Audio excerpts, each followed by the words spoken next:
Hello everybody, welcome back to my channel. Guys, আজি মানে অন্য এটা ভিডিও সকলোকে পুনৰ স্বাগতম জনাইছো ফেসবুক আৰু ইউটিউব দুইটা প্লেটফৰ্মলৈ। গাইস, আজি যাম বুলি ভাবিছো লক্ষীপথাৰ এই ৰাস্তাত যাম বুলি ভাবিছো। সদায় দেখি থাকো এফালে ঘৰ ফালে যাওঁ, এইটো ৰাস্তা কেমেৰামেনক দেখাবলৈ অনুৰোধ কৰিছো আৰু এইফালেও গৈ পাইছো আনন্দবাগ, কিন্তু লক্ষীপথাৰ ৰাস্তাটো আজিলৈকে যোৱা নাই, গতিকে এইটো ৰাস্তাত যাম বুলি ভাবিছো। অলপ দূৰলৈ গৈ চাব চেষ্টা কৰিম, কি দেখা পাওঁ কি নাজানো, আজিলৈকে গৈ পোৱা নাই, অলপমান দেখাব চেষ্টা কৰিম ভাবিছো। তেন্তে বলক ভিডিঅ'টো আৰম্ভ কৰোঁ। গাইস, এইখন হৈছে লক্ষীপথাৰ ৰিজাৰ্ভ। তামাম হাবি, চাৰিওফালে হাবি হাবি চাওক। ইয়াত অনলি চৰাই চিৰিকটি মাতহে শুনা পাইছোঁ, মানে একদম সম্পূৰ্ণ প্ৰদূষণমুক্ত ঠাই আহিব ক'ব গ'লে। ইয়াত কোনো গাড়ী ঘোঁৰা মাত নাই, ধূলি মাকতি একো নাই, ৰাস্তাও ধুনীয়া, কিন্তু গাড়ীৰ মাত মানে গাড়ী কিন্তু এতিয়ালৈকে এখনো যোৱা দেখাই নাই এফালে। ইয়াত কোনো কোৱা নাযোৱা নাই। ইয়াত চাওক পৰিৱেশ চাওক, এখন অসমৰ 6 নম্বৰ ৰাষ্ট্ৰীয় উদ্যান। এটা খুব মই ভাবিছোঁ লক্ষীপথাৰ যায় আৰু এইফালে ক'ত যায় নাজানো, কিন্তু এইফালে যাওঁ প্ৰথম বুলি ভাবিছোঁ। এইফালে অলপ পিছত যাম বুলি ভাবিছোঁ। এইফালে কি আছে দেখাই বুলি ভাবিছোঁ, কি মানে অকল হাবিয়ে হাবি দেখা পাইছোঁ। লক্ষীপথাৰ যাম, এইফালে মামা আহি আছে, 3জন মামাৰ লগত, হয় নাই?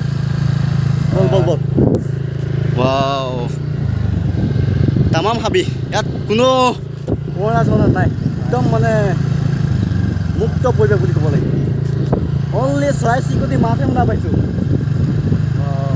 লক্ষীপথাৰ ৰিজাৰ্ভ মানে 6 নম্বৰ গাইজ। এখন এই হাবিখনত একদম তামাম হাতী ওলায়, মানে এলিফেণ্ট ফৰেষ্ট বুলি কয় সেইকাৰণে। এখন বৰ্তমান 6 নম্বৰ ৰাষ্ট্ৰীয় উদ্যান। মোৰতো কেইবাটা ভিডিঅ'টো কোৱাই আছে অলৰেডি, কিন্তু হ'লেও আকৌবাৰ কৈ দিওঁ যিহেতু আহিছোঁ।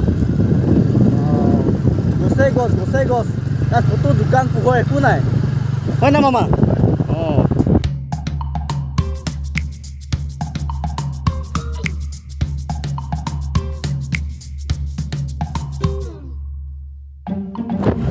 গাইজ, তাত অনলি অকল চৰাই চিৰিকটি মাতহে শুনা পাইছোঁ, অন্য একো মাত নাই। বাইক স্কুটি আমি তিনিটাহে, আমি কেইজনহে আনিছোঁ, গাড়ী এখন লগ পোৱা নাই এতিয়ালৈকে। কিন্তু ৰাস্তা কিন্তু ধুনীয়া বনাইছে আকৌ দেই, ৰাস্তা তামাম পিচ। গাইজ, বিভিন্ন তথ্য অনুসৰি বিভিন্ন ৱেবছাইটৰ যোগেদি মানে মই পঢ়িবলৈ পোৱা মতে এই জংঘলখন দিহিং পাটকাইখন 2004 চনৰ 13 জানুৱাৰী তাৰিখে ইয়াক বন্য অভয়াৰণ্য হিচাপে স্বীকৃতি প্ৰদান কৰিলে, আৰু 2020 চনৰ 13 ডিচেম্বৰ তাৰিখে ইয়াক অসম চৰকাৰৰ ফালৰ পৰা এক ৰাষ্ট্ৰীয় উদ্যান হিচাপে উন্নীতকৰণ কৰিব বিচাৰিলে। 2021 চনৰ 9 জুন তাৰিখে এক ৰাষ্ট্ৰপতিত্ব নিৰ্দেশৰ যোগেদি ৰাষ্ট্ৰীয় উদ্যান হিচাপে ইয়াক ঘোষিত কৰিলে। গাইজ, এই অভয়াৰণ্যখনত মানে বিভিন্ন প্ৰজাতিৰ উদ্ভিদ পোৱা যায়, বিভিন্ন প্ৰজাতিৰ উদ্ভিদ যেনেকৈ হলং, ঔটেঙা, ডিমৰু, চাম কঁঠাল আৰু এনেকৈ ধৰণৰ বহুত বিধৰ গছ পোৱা যায়। ইয়াৰ উপৰিও বিভিন্ন চৰাই চিৰিকটি পোৱা যায়। গাইজ, ইয়াৰ উপৰিও ইয়াত 47 বিধ সৰীসৃপ প্ৰাণী আৰু স্তন্যপায়ী প্ৰাণী 43 বিধ আৰু 310 বিধ পখিলা প্ৰজাতি পোৱা গৈছে। গাইজ, হলৌ বান্দৰ, লাজুকী বান্দৰ, গাহৰি নেজীয়া বান্দৰ, সেন্দুৰীয়া বান্দৰ, টুপুৰীয়া বান্দৰ, ঢেকীয়াপতীয়া বাঘ, নাহৰফুটুকীয়া বাঘ, ভালুক, কেৰ্কেটুৱা আদি, মানে সুগৰি পহু, তাৰপিছত সোণালী মেকুৰী, মানে বিভিন্ন প্ৰজাতি মানে এই জংঘলখনতে আছে। মানে মই ৱেবছাইটত যিবিলাক কথা পাইছোঁ মানে সেইবিলাকে আপোনালোকক ক'ব বিচাৰিছোঁ, আৰু আপোনালোকে যদি অধিক তথ্য জানিব বিচাৰে তেতিয়াহ'লে ডেছক্ৰিপশ্যনত লিখা আছে, আৰু ৱেবছাইটত যদি আপোনালোকে পঢ়িব বিচাৰে তেতিয়াহ'লে ডেছক্ৰিপশ্যনত তাৰ লিংক দিয়া আছে, আপোনালোকে পঢ়িব পাৰে।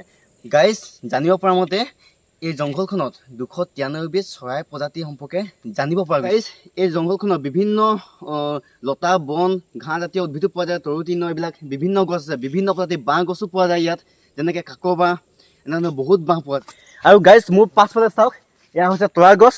মানে তৰা গছ আপোনালোকে গম পায়ে, বিহু মানে তৰা জৰী গৰুক মণি পিন্ধোৱা হয়, আচলতে গৰু জৰী নহয়, মণি পিন্ধোৱা হয়। ইয়াত চাওক, দেখুৱাইছোঁ আপোনালোকক, এয়া চাওক তৰা গছ মণি পিন্ধোৱা হয়, ইয়াত ঢেৰ আছে এইফালে। আৰু ইয়াত মানে ইয়াৰ উপৰিও বেত গছ, ৰেজেই কাঁইটৰ গছ, এয়া চাওক ৰেজেই গছ এইফালে আছে, ৰেজেই গছ, এইবিলাক মানে ৰেজেই গছ গম পায় বহুত কাঁইটীয়া হয়, ইয়াক মানে এনেকৈ খোৱা যোৱা বনাবৰ কাৰণে ইয়াক ব্যৱহাৰ কৰা হয়। আৰু এনেকৈ ধৰণৰ বহুত প্ৰজাতিৰ গছ আছে ইয়াত। আপোনালোকে যদি কোনোবা ফটো মাৰিম বুলি ভাবিছে তেতিয়াহ'লে ফটোৰ কাৰণে বেষ্ট হ'ব, মানে কেমেৰা যদি কোনোবা আনে সঁচাকৈ কিন্তু বহুত ধুনীয়া হ'ব। ইয়াত চাওক পৰিৱেশটো চাওক আপোনালোকে, ৱাও। এই টাৰ্ণিং যদি যাওঁ তাৰপিছত যাওঁ এইফালে, এইফালেও ইয়াতো দুটা ৰাস্তা হৈছে, এইফালে দুটা ৰাস্তা হৈছে দেই, এইফালে ক'ত ওলাই নাজানো, একদম তামাম হাবিয়ে হাবি। ইয়াৰ পৰা গাইজ আমি ঘূৰিহে যাওঁ, ঘূৰিব পাৰিম নেকি? ঘূৰিহে যাওঁ।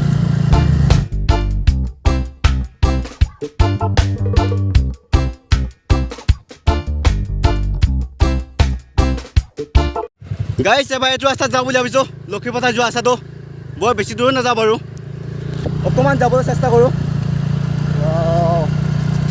হাবি যদিও ওচৰতে আছিলে ৰাস্তাটো আজিলৈকে অহা নাছিলোঁ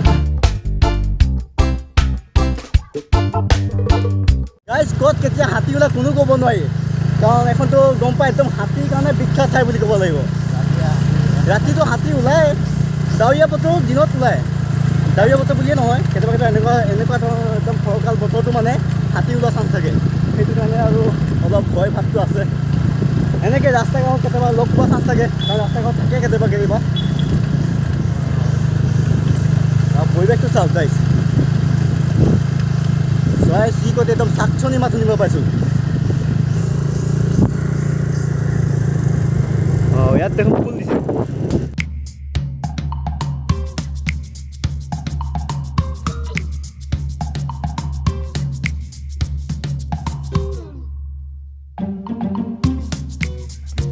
এখন বাইক দেখা পাইছোঁ মানে লক্ষীপথাৰ পৰা আহিছে চাগে কাৰণ এফালে লক্ষীপথাৰ যায় লক্ষীপথাৰ মানে ভালেখিনি দূৰত্ব আহিছিলে 7 কিলোমিটাৰমান থাকে ইমানটো নাজানো কিন্তু ইয়াত মানে গুগল মেপখন চাম বুলি ক'লেও নেটে নাপায় মোবাইলৰ নেটৱৰ্ক নাই কোনোবা ফোন কৰিলে চাগে চুইচ অফাই পাব গছজোপা কিন্তু ধুনীয়া লাগিছে দেই গাইছ চাওক আপোনালোকে কেমেৰাত কেনেকুৱা দেখা পাইছে মই নাজানো কিন্তু আমি ৰিয়েলভাৱে বহুত ধুনীয়া দেখা পাইছোঁ ইয়াৰ পৰিৱেশ গাইছ দেখালোঁ আকৌ এফালে আৰু নাযাওঁ বুলি ভাবিছোঁ ঘূৰি যাওঁ কাৰণ এফালেও বহুত দূৰত্ব কিন্তু মই আকৌ বেক হৈ যাওঁ বুলি ভাবিছোঁ আৰু নেক্সট কেতিয়াবা আহিম একদম সম্পূৰ্ণ লক্ষীপথাৰ যাম তেতিয়া গাইছ আমি ভিডিঅ' বনাম বুলি অহা নাছিলোঁ এনেই মহাতে আহিছিলে তেতিয়া অলপ ফুৰাই আহিব বুলি আহিছোঁ ময়ো অহা নাই যিহেতু ওচৰতে আছিলে সেইবাবে এনেই এপাক মাৰি আহিব বুলি আহিলোঁ কিন্তু একদম ধুনীয়া প্ৰকৃতি ঠাই আৰু সেইবাবে ভিডিঅ' বনাব চেষ্টা কৰিলোঁ ভিডিঅ' নবনাকৈ নোৱাৰিলোঁ এনেই এবাৰ প্ৰজেক্টটো দেখাওঁ বুলি ভাবিলোঁ